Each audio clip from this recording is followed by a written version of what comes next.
flaming barricades and yet further clashes between Hong Kong police and the city's protesters. Despite increasingly firmer repression from authorities, such protests have only multiplied in recent months. This even after Hong Kong's chief executive Carrie Lam abandoned a controversial extradition bill at the beginning of September. For the demonstrators, though, it was too little, too late. They're demanding less interference from Beijing, Lam's resignation and democratic reforms, even as China marks the communist regime's 70th anniversary, an outcome Beijing had hoped to avoid.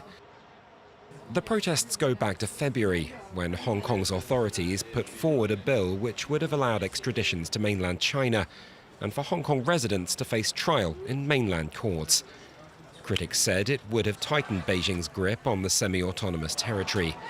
On April 28th, mass protests hit the streets, though it was on the 9th of June that more than 1 million people turned out in the biggest demonstration Hong Kong had seen since its handover to China in 1997.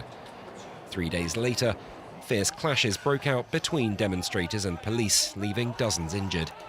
On the 15th of June, Hong Kong leader Carrie Lam suspended the bill.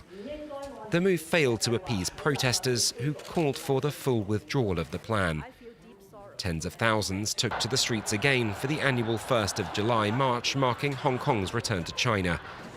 Late in the evening, hundreds of young protesters wearing masks broke into Parliament, tearing down portraits of the city's leaders and hoisting a British colonial-era flag. Each weekend, clashes and violence multiplied until on August 5th, a general strike paralysed the city. The day would end in serious threats from Beijing, threats ignored by demonstrators.